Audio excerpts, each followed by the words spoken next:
नमस्कार मित्रांनो, तुमच्या घरात असं होतं का? पैसा पुरत नाही, पैसा येतो आणि लगेच खर्च होतो. घरात आणि हातात पैसा टिकत नाही. घरात सतत कटकट, भांडणे होतात. घरात अन्नधान्याची कमतरता भासते. इच्छापूर्ती होत नाही. घरातील माणसे एकमेकांबरोबर एक विचाराने राहत नाही. व्यवसायात आणि नोकरीत पाहिजे तसं यश मिळत नाही.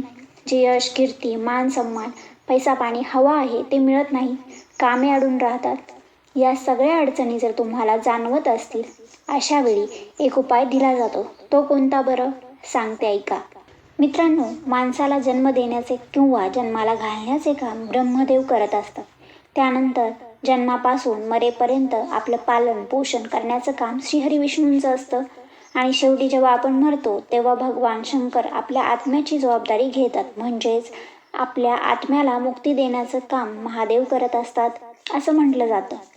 आता मी जसं सांगितलं की आपल्या जन्मापासून मृत्यूपर्यंत आपलं पालन पोषण श्रीहरी विष्णू बघतात. त्यामुळे आपल्यावर येणारे संकट, दुःख, आजार, पैशांचे प्रॉब्लेम किंवा करिअरचे प्रॉब्लेम इत्यादी इतर कोणताही प्रॉब्लेम असू द्या, ते दूर करण्याची ताकद म्हणा किंवा दायित्व म्हणा हे श्रीहरी विष्णूचं असतं. त्यामुळे आपल्या जीवनातील कोणताही problem Shrihari Vishnu easily solve करू शकतात.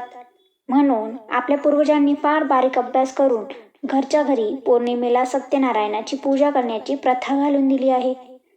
आणि ह्याच पौर्णिमेला श्रीहरी विष्णूच्या पूजेला खूप महत्त्व दिलं गेलं आहे. भगवान विष्णूच्या अधिष्ठानात घरातील धान्य व पैसा सत्यनारायणाच्या पूजेच्या माध्यमातून जर आपण पूजून घेतला तर त्या पैशाचे आणि धान्याचे सर्व दोष नाहीसे होतात. आपल्या घरी असलेले अन्न व धन पालन पोषणाची जबाबदारी भगवान श्री विष्णूकडे आहे. म्हणून जेव्हा पौर्णिमेला तुम्ही सत्यनारायण पूजा करतात तेव्हा श्रीहरी विष्णूची कृपा तुमच्यावर होते व तुम्ही मागितलेली इच्छा पूर्ण होते. घरात धनधान्य समृद्धी येते, अडथळे दूर होतात, घरात बरकत होते. आता पौर्णिमा हा भगवान श्रीहरी विष्णूला समर्पित दिवस आहे. जर तुम्ही दर पौर्णिमेला विष्णूची पूजा, सेवा, आराधना केली तर ते लवकर प्रसन्न होतात असं मानलं जातं. म्हणून जर तुम्हाला शक्य असेल तर दर पौर्णिमेला तुम्ही सत्यनारायण पूजा करू शकता. शेवटी हा ज्याच्या त्याच्या श्रद्धेचा, विश्वासाचा भाग आहे. दर पौर्णिमेला सत्यनारायण पूजा करणे हे घरची सुख शांती, आर्थिक समृद्धी, प्रगतीसाठी अत्यंत शुभ मानलं गेलं आहे. पौर्णिमेच्या पूर्ण तेजाने भरलेल्या या तिथीला विष्णूच्या सत्यनारायण अवताराचे स्मरण करणे अधिक फलदायी असते. पौर्णिमेच्या दिवशी चंद्र पूर्ण गोलाकार प्रकाशमय असतो, तो पवित्र मानला जातो. अशा वेळी पूजा केल्याने मन शांत होते आणि सकारात्मक ऊर्जा मिळते.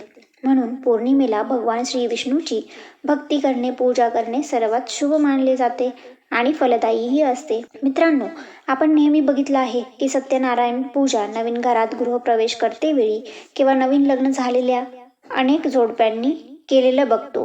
पण त्याचबरोबर सत्यनारायण पूजा तुम्ही तुमच्या मनातील कोणतीही इच्छा पूर्ण करण्यासाठीही भक्तिभावाने करू शकता. सत्यनारायण पूजा ही तुम्ही पौर्णिमेला तर करूच शकता, त्याचबरोबर गुरुवारी आणि एकादशीलाही करू शकता.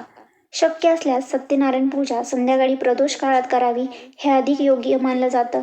तरीही तुमच्या सोयीनुसार आणि आजच्या धावपळीच्या युगात तुम्ही सकाळीही पूजा करू शकता. साधारणपणे अमावस्येला सत्यनारायण पूजा करू नये. सत्यनारायणाच्या पूजेत प्रसादाला खूप महत्त्व दिलेलं गेलेलं आहे.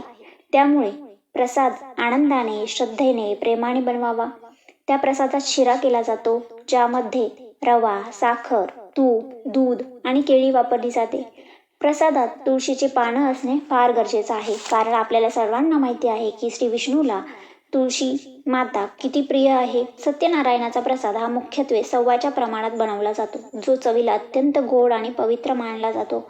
प्रसादात प्रत्येक पदार्थ सव्वा प्रमाणात घ्यावा, म्हणजे 1/2 वाटी साखर, 1/2 वाटी रवा, 1/2 वाटी तूप, 1/2 वाटी दूध इत्यादी. तुम्ही जर यूट्यूबवर सर्च केलं की सत्यनारायणाचा पूजेचा प्रसाद कसा बनवावा, त्यावर अनेक व्हिडिओ तुम्हाला मिळून जातील. त्यामुळे प्रसाद हा व्यवस्थित एखाद्याला विचारून, व्हिडिओत बघून काळजीपूर्वक बनवा. तसेच प्रसादात पंचामृतही असावे. पंचामृत म्हणजे काय तर दूध, दही, तूप, मध आणि साखर या 5 गोष्टींच्या मिश्रणातून जे बनवलं जातं त्याला पंचामृत म्हणतात. प्रसादाचे मुख्य नियम नक्की लक्षात ठेवा. प्रसाद ग्रहण करण्यापूर्वी तो देवाला अर्पण केला पाहिजे. कथा ऐकल्यानंतर आणि पूजा संपल्यानंतर प्रसाद खावा. प्रसाद कधीही जमिनीवर पडू देऊ नये आणि वाया घालू नये.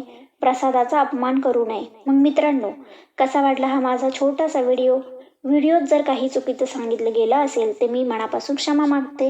व्हिडिओ आवडल्यास कमेंट बॉक्समध्ये नक्की लिहा ओम नमो भगवते वासुदेवाय किंवा ओम विष्णवे नमः.